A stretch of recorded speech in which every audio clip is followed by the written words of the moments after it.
Ah, Buenas noches, hola, muy buenas noches. ¿cómo están? Bien, excelente. Nosotros de verdad súper complacidos de poder compartir con usted en el espacio de hoy. No, a ustedes muchísimas gracias por la invitación. Estoy en un debate en este momento sobre justicia, pero bueno, me salió un momentico para poder acompañarlos. Sí, hemos visto que se ha encontrado bastante activo por las redes sociales y que bueno, está desarrollando un papel bastante activo en este momento en los que nos encontramos. Nuevamente, para quienes se están uniendo, hago un breve resumen de lo que hemos estado comentando. Nos encontramos en este momento con la congresista Jennifer Arias. Ella es representante del departamento del Meta y es congresista del Partido del Centro Democrático del presidente Iván Duque y del expresidente Álvaro Uribe Vélez. Bienvenida, Jennifer, congresista, a este espacio. De verdad que para nosotros pues, es un honor poder compartir con usted y al mismo tiempo poder tratar todos estos temas que vamos a hablar en la noche de hoy. Muchas gracias por la invitación, les agradezco mucho. Es para nosotros este espacio con nuestros hermanos venezolanos es muy importante. Sabemos de la situación que están viviendo en Venezuela y realmente creemos que la democracia de nuestro país depende en una medida muy importante de la democracia de Venezuela. Así que a ustedes muchas gracias por esta invitación y bueno, acá siempre defendiendo a nuestros hermanos venezolanos. No, gracias a usted por compartir con nosotros en Charlando con los Panas en este espacio que así lo hemos denominado. Me gustaría, congresista, conversar un poquito sobre el trabajo que usted viene desarrollando. Háblenos sobre su gestión dentro del Congreso y también en qué se está trabajando actualmente. Bueno, desde el Congreso de la República llevo 2 años como congresista. Soy de un departamento que es el departamento del Meta. Eh, es muy cerca de Bogotá, es una zona llana muy parecida a Venezuela, en realidad algunas zonas de Venezuela. Y bueno, mi trabajo estaba enfocado en varias cosas. Una de ellas que para mí ha sido muy importante es la defensa de los niños, la cadena perpetua contra violadores y asesinos de niños. Es un proyecto que llevamos muchos años. Empezamos con una senadora que falleció desafortunadamente, pero ha sido muy importante, por ejemplo, el trabajo que ella hizo para poder llegar a aprobar la cadena perpetua contra violadores de niños. Para mí fue muy importante, logramos ese trabajo. Adicionalmente a eso, hemos venido trabajando mucho en espacios con el tema de los jóvenes, de las mujeres, del acceso a la vivienda. Consideramos que la vivienda es clave para cerrar esas brechas que hay en nuestros países, en estos países donde pues desafortunadamente tenemos unas diferencias sociales importantes y muy, muy grandes. Hemos venido trabajando con el sector agropecuario. Yo vengo del sector agropecuario, mi familia se ha dedicado toda la vida a la ganadería y de hecho no son políticos, son simplemente ganaderos que se han dedicado toda la vida al campo. Yo fui la oveja negra de la familia, no mentiras, pero sí, mi familia se ha dedicado al campo toda la vida y es un sector al que aprecio, quiero y valoro muchísimo. Hemos venido trabajando también, nuestro departamento es un departamento con una gran influencia petrolera y hay unas situaciones sociales en el departamento respecto a la contratación de mano de obra y demás de las empresas petroleras y bueno, hemos venido también trabajando mucho en este sentido y también, por supuesto, en todo lo que tiene que ver con el acuerdo de paz que fue firmado por parte del gobierno anterior y que ha generado un alto nivel de impunidad. De hecho, el debate que teníamos en la plenaria hoy de la Cámara es sobre la justicia, pero entre esas la falta de justicia con las víctimas de este conflicto que ha generado nuestro país durante 50 años, víctimas, mucho dolor y muchas desgracias para miles de familias en Colombia. Así que este ha sido un poco el trabajo. Tengo muchos proyectos de ley. He presentado como autora y coautora 42 proyectos y actos legislativos de todos los temas, de todos los espacios, pero principalmente creo que el trabajo más importante y más fundamental que pues he querido hacer es mantener ese contacto permanente con la ciudadanía, en poder estar atento a todas las necesidades, a todo lo que podamos ayudar. Los congresistas no tenemos presupuestos para poder llevar obras directamente, pero pues el trabajo con el gobierno nacional, del que por supuesto hago parte por ser el partido de gobierno, es precisamente poder llevar todas las necesidades a la comunidad, de las comunidades al gobierno. Y pues en ese tema hemos venido trabajando muchísimo también. Y también muy concentrada con el tema de las mujeres, la violencia hacia las mujeres. Es un tema muy crítico en mi país, en mi departamento, en toda Colombia, porque realmente estoy absolutamente convencida que necesitamos trabajar en pro de una equidad a favor de las mujeres. Y también tema deportivo, soy deportista, toda mi vida he sido deportista. Jugué fútbol muchos años, monté bicicleta, hice triatlón, hice todo. Y bueno, eso hace que también esté muy comprometida con el tema deportivo, que es crucial y fundamental. Hago parte de la Comisión Séptima. La Comisión Séptima de la Cámara de Representantes tiene temas fundamentales, todos los temas sociales, los temas de vivienda, el tema del deporte y un tema que hoy por hoy pues es fundamental y es la salud. Entonces hemos venido trabajando también en la reforma a la salud. Nuestro sistema es un muy buen sistema, realmente tiene algunas falencias que hay que corregir, pero es un muy buen sistema que nos ha permitido la cobertura casi del 100% de la población colombiana. Y eso es pues como en resumen un poco lo que hemos venido haciendo. He hecho miles de cosas, pero pues resumiéndolo, es eso lo que hemos venido haciendo desde el Congreso de la República. Pues bastante interesante, de hecho es una agenda bastante amplia y son trabajos que le generan un impacto positivo en este país y es muy importante pues también el rol que estás desempeñando en este momento. Se nota pues que has tenido una vida bastante vertiginosa, pues eres muy joven y has hecho demasiadas cosas y eso pues deja mucho que decir de manera positiva de todos los éxitos y de todos los aciertos que pues has tenido hasta el momento y que has compartido con el país. Ya ahora entrando un poquito más en tema, con respecto a lo que se percibe hoy en día y a algo que es palpable, de hecho, el tema del COVID en Colombia. Me gustaría saber, cuénteme cómo ha sido todo el proceso y cómo del Congreso se ha estado apoyando a Colombia con la lucha con el COVID. Bueno, pues el COVID es una pandemia que en la vida imaginamos nunca ninguno de nosotros vivir. Estoy seguro que uno veía esas películas en donde un virus acababa con la mitad de la humanidad y uno decía, no, pues eso es solo ciencia ficción. Y resultó que no fue ciencia ficción y que hoy estamos viviendo una pandemia que ha acabado con miles de vidas en el mundo. En Colombia tenemos más de 20.000 muertos. Es una cifra alarmante, dolorosa, porque cualquier persona que fallece es un dolor. Ahora 20.000 es terrible. Familias con muchos duelos, familias que ni siquiera pueden despedir a sus familiares porque están aislados, porque fallecen desafortunadamente en medio del aislamiento. Y eso ha hecho que la pandemia realmente nos haga pensar en muchos aspectos de nuestras vidas como personas, ciudadanos, como políticos también, por supuesto, en mi caso particular, y en cómo estamos viviendo y asumiendo la vida en general. Yo creo que eh, es realmente importante, digamos, poder reflexionar sobre lo que la pandemia le está dejando al mundo. En cuanto al tema, y al final me voy a referir un poco a qué nos está dejando la pandemia, pero en el tema como tal de la política pública que hemos hecho, bueno, el presidente Duque cerró de manera obligatoria el país desde marzo, el 24 de marzo, es tal vez la cuarentena más larga que ha tenido el mundo.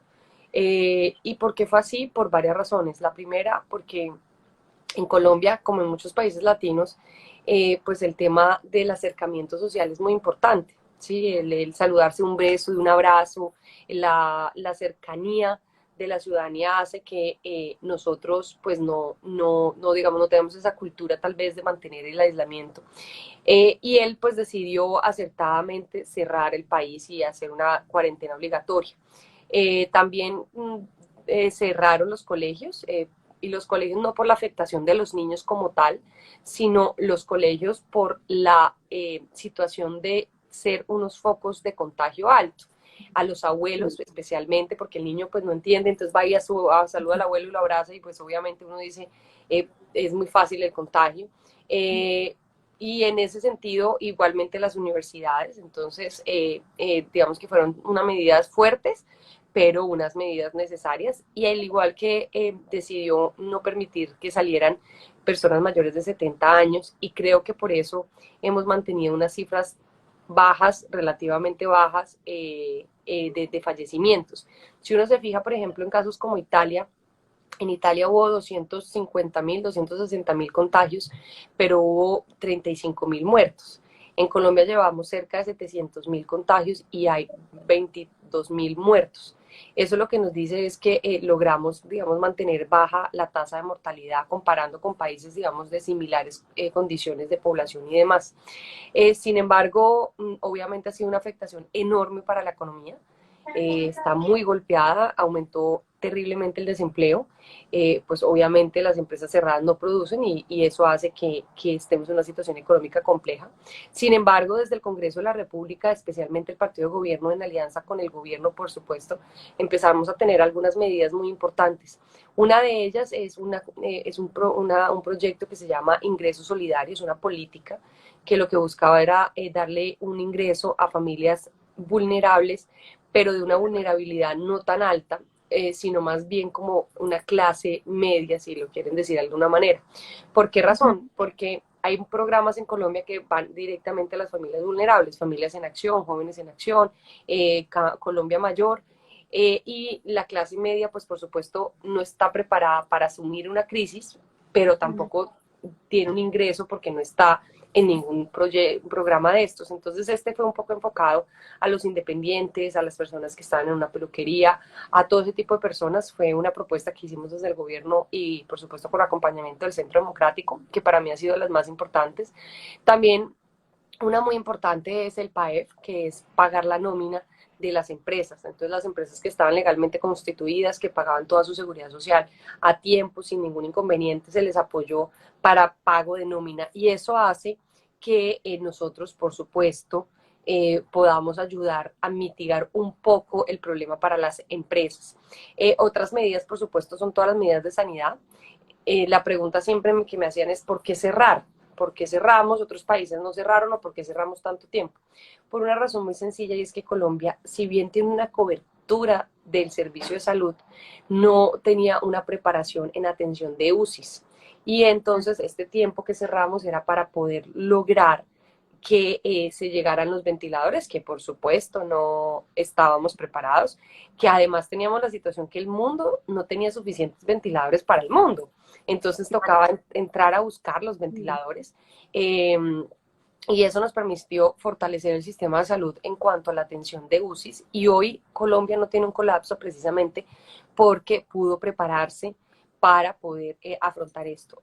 Las medidas que se tomaron fueron muy importantes, todas las medidas económicas en apoyo de créditos a los pequeños, a los medianos y a los grandes empresarios para que no hubiese pérdida del empleo, que es fundamental, y por supuesto todas las medidas que tienen que ver con apoyo educativo. Se financió la universidad para casi que todos los jóvenes que estaban en las universidades públicas, se permitieron acceso a créditos para colegios privados y para universidades privadas, y todo esto nos permitió de alguna forma mitigar esta situación. Es imposible decir que, pues, que se resolvió, no hay forma de resolver una situación tan grave como esta, y en este momento pues en lo que estamos es buscando alternativas para el crecimiento económico, para empezar a recuperar empleo, y en ese sentido tenemos un plan que se llama el Plan Marshall, que lo que busca es un poco lo que pasó en Estados Unidos en el 29, pues repetirlo, y es poder hacer mucha obra pública para generar empleo. Al generar un empleo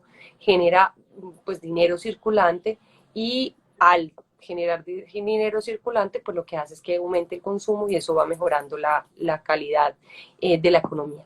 Esto es un poco como en resumen lo que hemos hecho, que se viene. Bueno, primero pues obviamente este tiempo también la idea era que sirviera para los colombianos, para decirles, venga, llegará un momento en que desafortunadamente no vamos a poder tenerlos encerrados, y en ese sentido que no los vamos a tener encerrados, pues necesitamos generar una conciencia de cuidado y de autocuidado.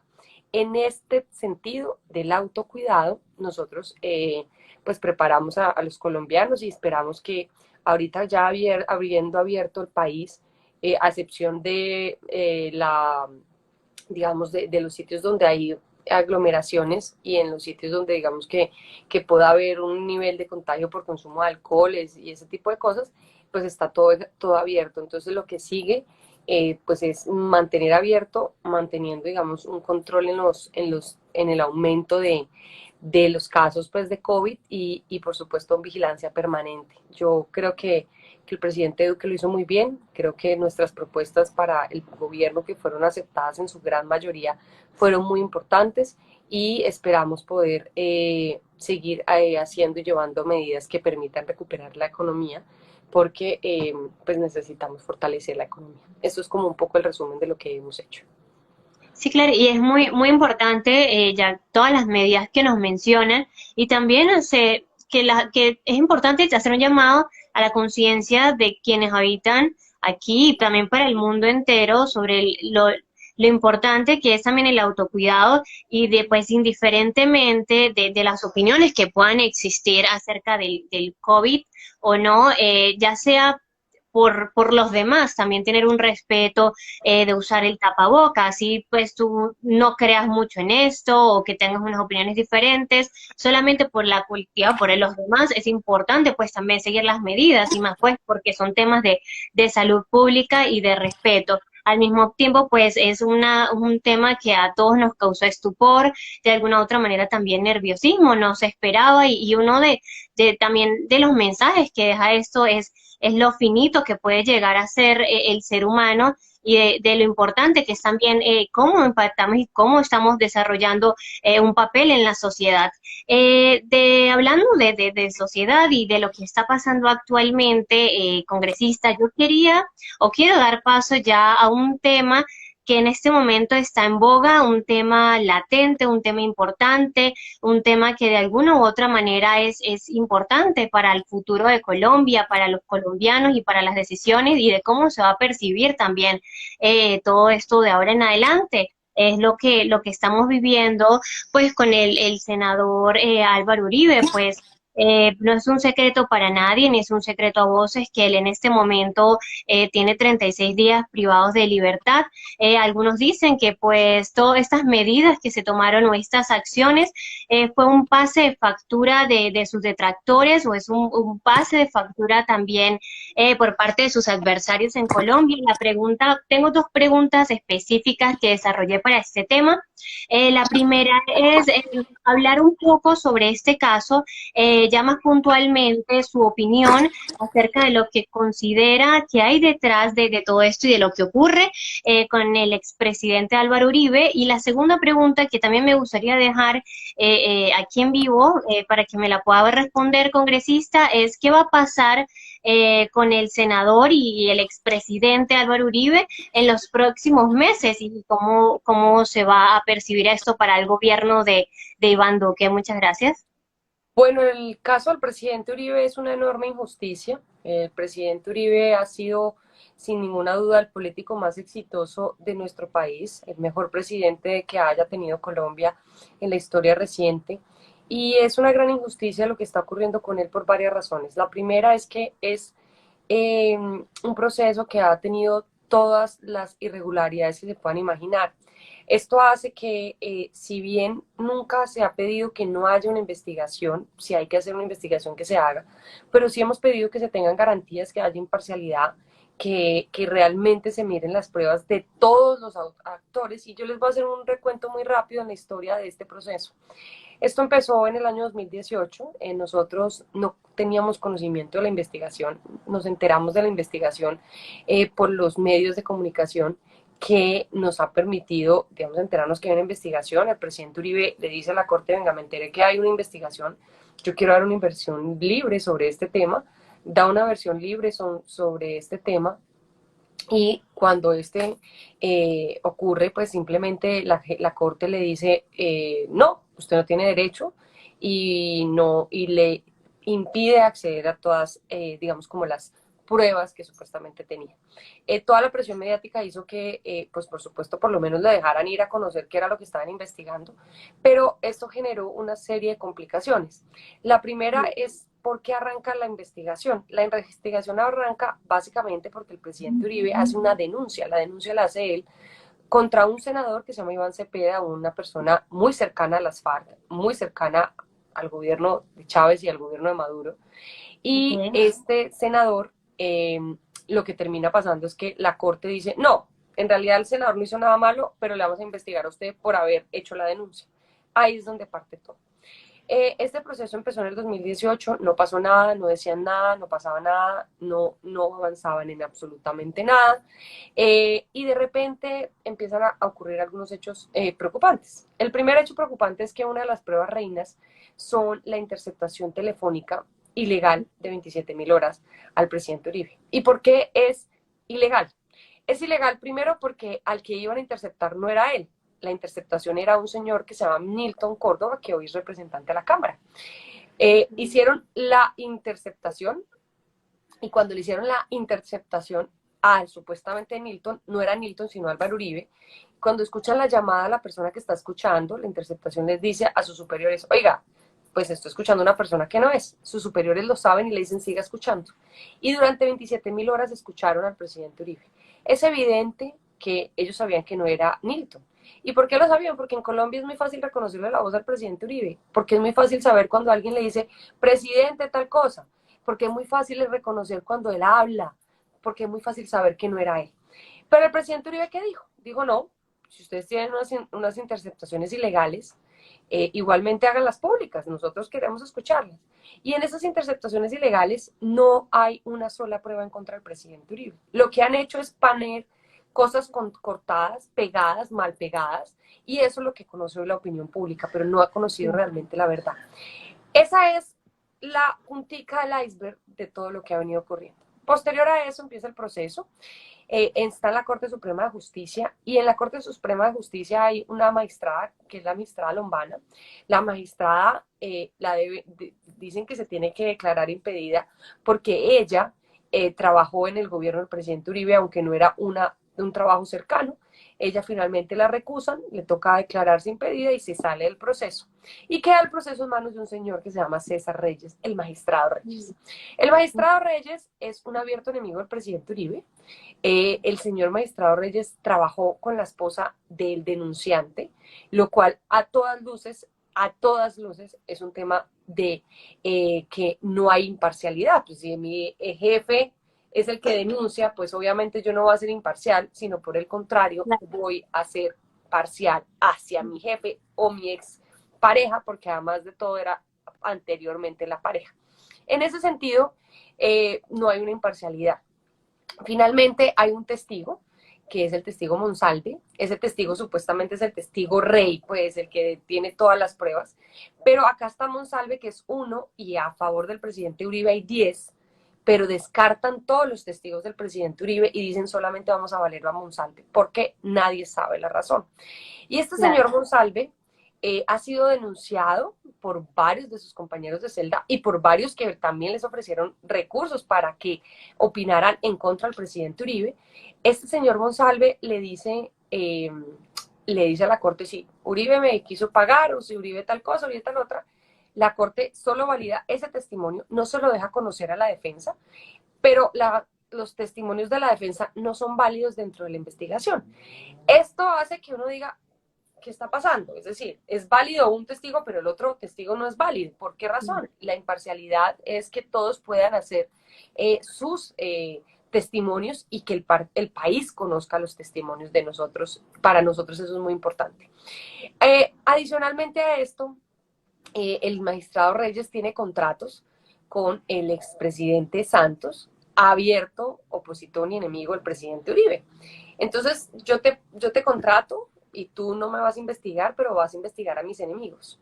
Eso es abiertamente una imparcialidad enorme y el magistrado debió haberse declarado insubsistente y no debió haber hecho este juicio. Entonces, todas esas series de irregularidades y muchas más irregularidades se han presentado en este caso. Y adicionalmente a eso, la más grave de todas es la última, la que tiene privada de la libertad el presidente Uribe hace 36 días. Y esa que dice, en Colombia uno es inocente hasta que demuestren lo contrario. Y eso es en todo el mundo, es básico. Pero adicionalmente a eso, para que a uno le priven de la libertad tienen que haber 3 condiciones. La primera, que tenga un riesgo alto de fuga. No hay forma que el presidente Uribe se fugue cuando él ha sido el que ha ido a decir, oiga, yo quiero hablar, es decir, yo quiero que esto sea público y que todos sepan la verdad, porque él sabe que él es inocente. Lo segundo es que, y bueno, y además estamos en una pandemia, estamos hablando de un hombre que anda con escoltas de la nación, estamos hablando de un Claro. hombre que sale a la calle y todo el mundo lo conoce, no es un hombre desconocido. Entonces, ir a un aeropuerto, ir a cualquier parte, es absurdo pensar que se va a volar.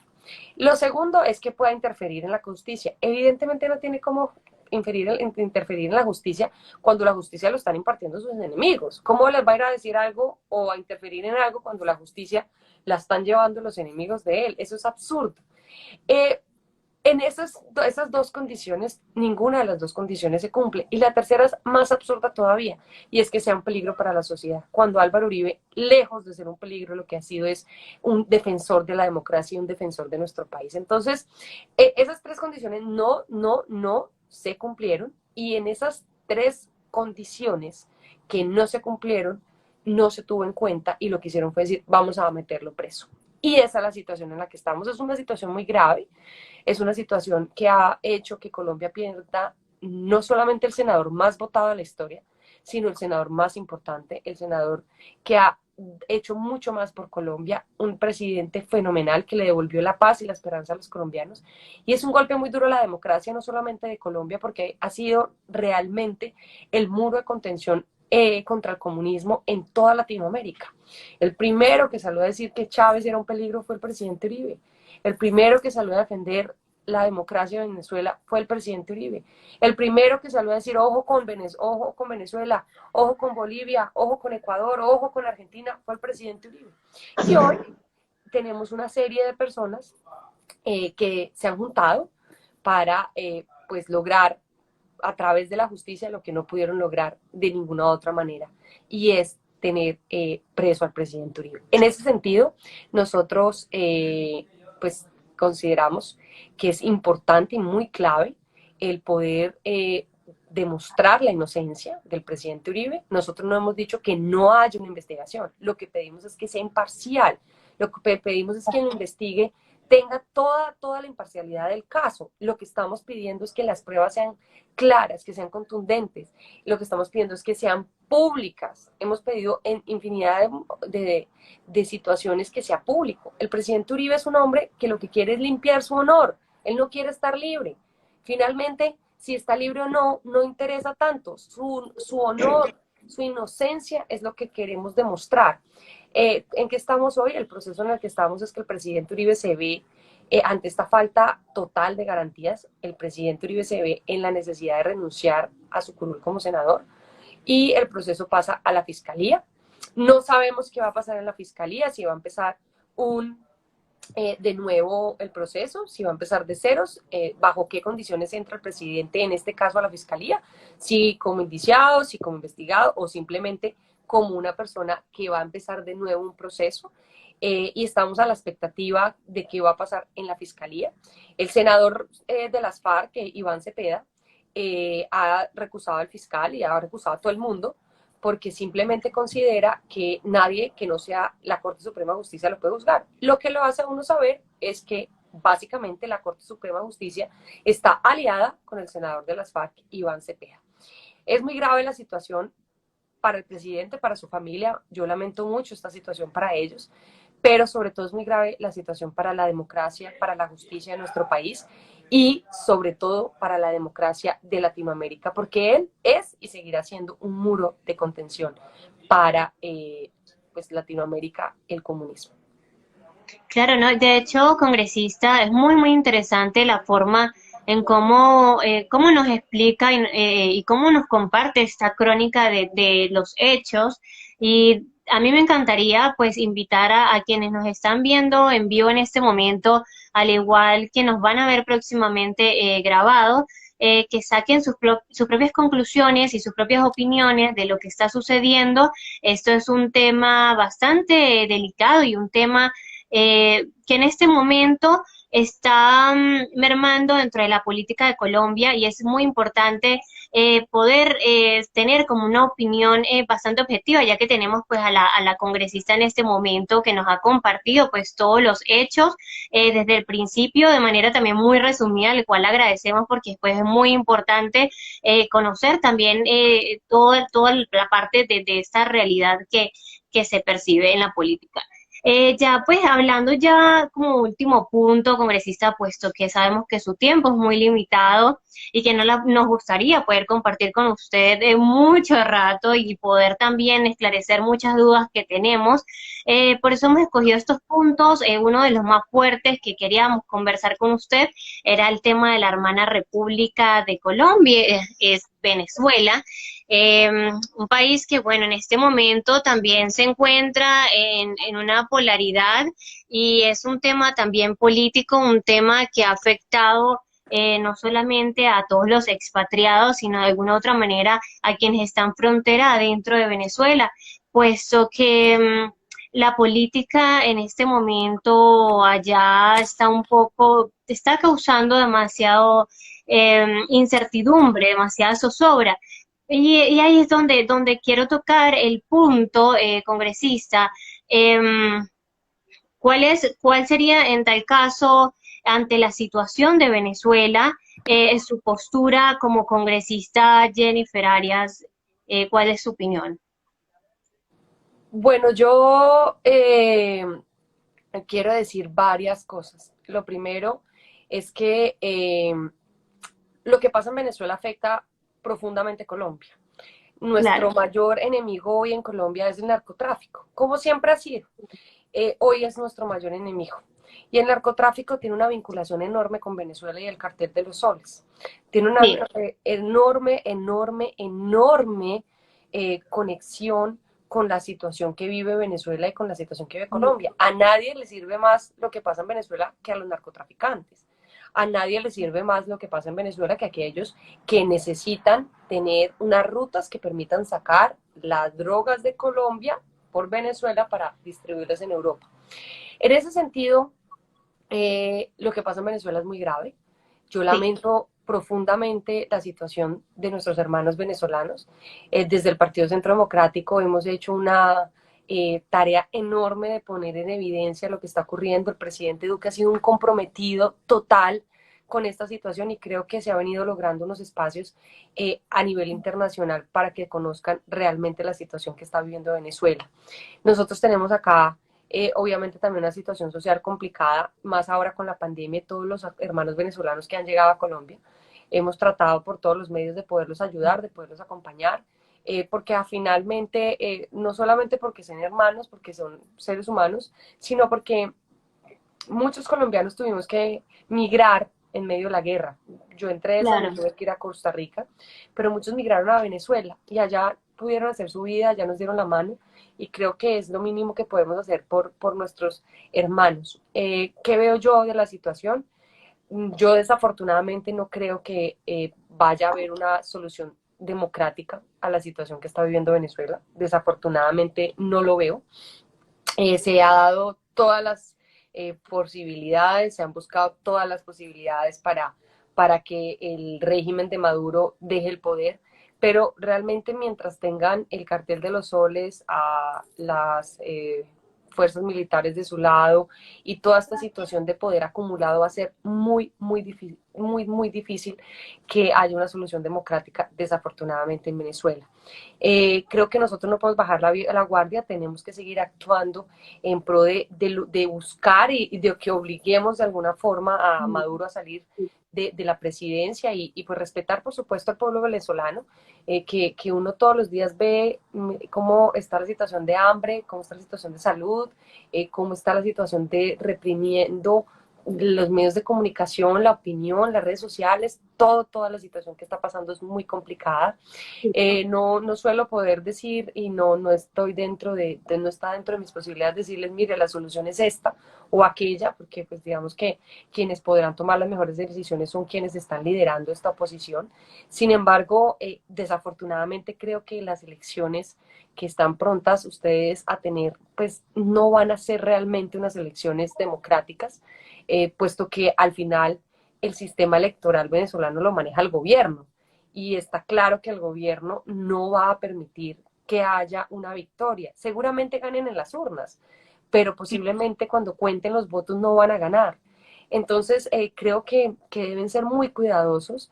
Es una sugerencia muy respetuosa que yo siempre hago y es que creo que deben ser muy cuidadosos en el sentido de buscar si este es realmente el camino, si legitimar unas elecciones, legitimar otra vez la asamblea, es el camino que pueda llevar a Venezuela a resolver su problema tan gigante. De parte de nosotros en Colombia seguiremos pues apoyándolo, seguiremos denunciando lo que pasa con el régimen. La presencia de Hezbollah en Venezuela es una situación muy grave para la seguridad nacional de Colombia, de Venezuela y de este continente. Y es clarísimo que está ahí. Es el atentado que hicieron a los cadetes en Colombia, que murieron 22 jóvenes que se estaban preparando para la policía. Fue clarísimo el apoyo al ELN por parte de Venezuela y Hezbollah. Yo hice la denuncia casi que al instante porque era evidente lo que estaba ocurriendo. Estos hechos así en Colombia no se presentan tan comúnmente, hace muchos años no se presentaban, muchísimos años. Entonces, todo lo que ocurre en Venezuela le pega muy duro a Colombia y creo Sí. que legalizar de alguna manera las elecciones con un régimen controlándolas es altamente riesgoso. Yo no, si estuviera en la situación, creo que no participaría y la invitación sería no participar. Sin embargo, pues eso es desde mi óptica, obviamente una óptica mucho más desde afuera, mucho más como desde la barrera, que quienes están en Venezuela y quienes conocen un poco más a profundidad esta situación. Mal haría yo en intrometerme pues en temas que obviamente no desconozco la profundidad, pero sí considero que es muy importante que se revise muy bien cuál es la decisión que se va a tomar y sobre todo decirle a la oposición del régimen que deben mantenerse unidos. Pase lo Sí. que pase, a pesar de las diferencias, a pesar de los intereses personales, siempre hay intereses personales, eso es imposible que no los hayan. Somos seres humanos que tenemos nuestras aspiraciones, pero es Claro. clave, fundamental para Venezuela, el mundo, que nosotros podamos garantizar que en Venezuela se mantenga unida esa oposición o esa mayoría de la oposición, porque si no es así va a ser muy difícil. Nosotros hemos respaldado al presidente Guaidó, creemos que ese respaldo es importante, es la única manera, digamos, de también decirle al mundo, venga, es que acá hay un usurpador, que es un Ujú. régimen, y hay un presidente que es el legítimo, y eso se tiene que mantener. No importa el nombre, si quieren cambiar el nombre, cualquiera que él sea, pero se debe mantener. Pero la unidad es supremamente importante. Nosotros creemos que Venezuela puede salir de esto, pero existe una gran preocupación porque miren cuántos años lleva Cuba en esto. Y, Sí, mucho. y al final lo que puede pasar es que ya casi nos quedamos en el ya casi y Cuba sigue siendo una dictadura, un régimen terrible Totalmente. que está dañando pues ese país y que ya lo tiene destruido. Venezuela hace unos años era la joya de la corona en Mm. Latinoamérica y hoy es pues desafortunadamente el patito feo. Entonces, pues yo estoy convencida que confiando en Dios y siguiendo actuando en equipo, vamos a lograr que se pueda recuperar Venezuela. Para nosotros es clave, pero sí hay que tener mucho cuidado porque no es posible una elección, digamos, como cuando un régimen es el que la controla. Claro, no, y de hecho es muy interesante pues todo lo que nos comenta congresista. De hecho, pues como venezolanos, tanto quienes estamos construyendo un país también desde afuera y quienes se encuentran adentro, de verdad que es admirable, ¿no? Es admirable cómo se mantiene la esperanza, es admirable también el hecho de que los venezolanos también quieren una vía democrática, pero una vía democrática con garantías, una vía democrática no bajo los contextos actuales o bajo el juego del régimen, eh, de igual manera también respeto a quienes piensan diferente, es muy importante pues también el mensaje que pues usted está comentando. También estoy seguro que nos va a quedar como reflexión a muchas personas y de hecho para mí ha sido demasiado importante los minutos que hemos compartido, puesto que de alguna u otra manera nos ha abierto la perspectiva a muchas realidades, nos ha abierto pues la perspectiva a temas que en este momento son decisorios no solamente para el futuro de Venezuela, sino para el futuro de Colombia. Y para quienes no estaban enterados también, pues esto es una vitrina, ¿no? A la información, al acceso a esa noticia, a ese conocimiento también de tal vez de realidades que ignoramos, pero que al final son importantes para las decisiones de ambos países. Yo estoy muy agradecida, de verdad que hemos llegado pues ya al final de este espacio. No saben lo encantado que quedamos con usted, congresista, y al mismo tiempo, pues Panas Sin Fronteras le reitera nuevamente que las puertas están abiertas, que nuestra comunidad también está abierta para cada vez que usted quiera compartir, que quiera expresar su opinión, que quiera pues escuchar o usar estas plataformas. Nuestra invitación siempre va a estar ahí presente y bueno, agradecida también, admirada por el trabajo que se ha venido realizando todo este tiempo, también muy asombrada pues por los aciertos y por todo el camino que ha emprendido. De verdad que le deseo el mayor de los éxitos, congresista, nuestras admiraciones totalmente, y bueno, para las personas que nos acompañan y que llegaron hasta el momento, quienes estuvo todos estos minutos acompañándonos, fue la congresista, ella es la representante del departamento de Meta, su nombre es de Jennifer Arias, muy querida por Panas Sin Fronteras, nuevamente lo reitero, es importante y bueno, ella es congresista del Partido Centro Democrático del presidente Iván Duque y del expresidente Álvaro Uribe Vélez. De hecho la pueden seguir a través de las redes sociales como @Jennifer Arias F. Congresista, ya un último mensaje para los venezolanos que viven en este momento en Colombia. Bueno, te agradezco por tus palabras. Yo creo que nuestra juventud debe tratar realmente y muy fuertemente de lograr estas representaciones juveniles. Yo no vengo de una familia política, no vengo de una familia adinerada, no vengo de alguien que me puso en el puesto. He luchado toda mi vida para poder luchar por mi país y por poder representar a mi departamento. Creo que es supremamente importante que nuestros jóvenes entiendan que no es merecer, no es que yo merezco que me den todo, es ganárselo a punta de trabajo, de esfuerzo, de mucha dedicación, de mucha disciplina, de saber que todo lo que uno sueña se puede lograr siempre y cuando uno pueda trabajar incansablemente para eso, que va a tener uno en la vida muchos tropiezos, muchas desilusiones, muchos fracasos también, y de los fracasos seguramente es de lo que uno más aprende. Sí, Las victorias siempre son bonitas, pero a uno se le olvida qué pasó en la victoria, pero seguramente no se le olvida qué pasó en una derrota.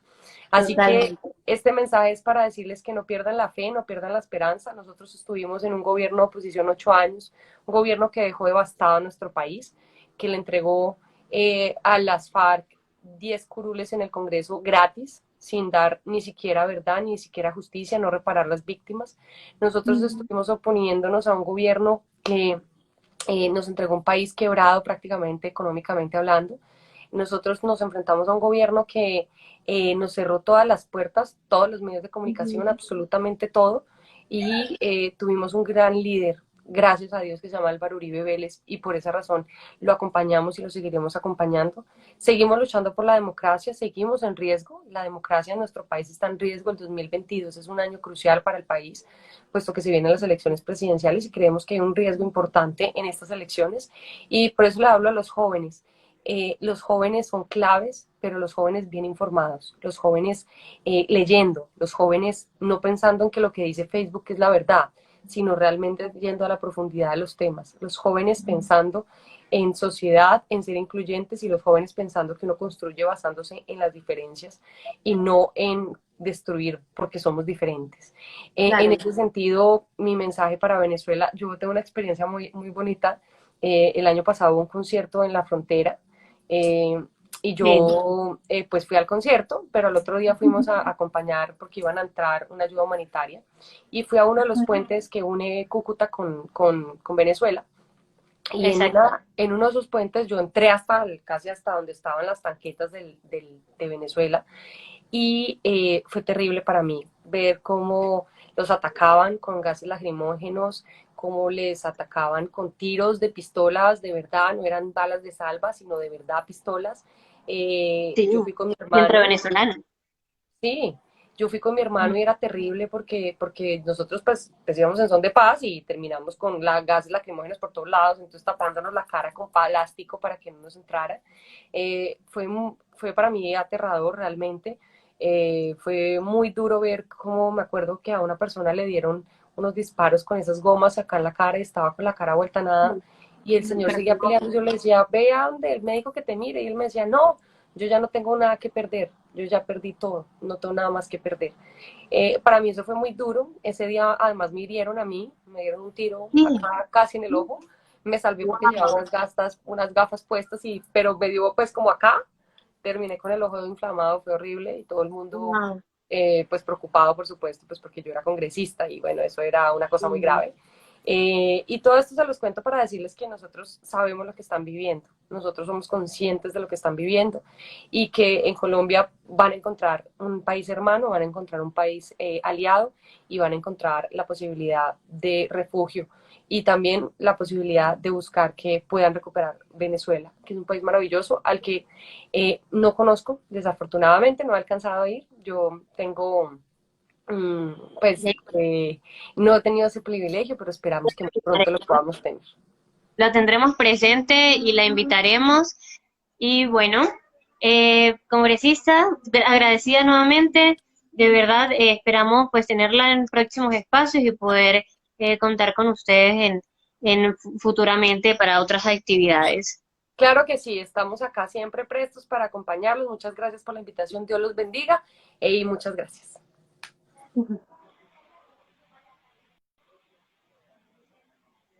Bueno, muchísimas gracias a todas las personas que se quedaron con nosotros hasta este momento en el en vivo y también a las personas que, bueno, que estuvieron contemplando todo lo que fue las conversaciones con la congresista Jennifer Arias.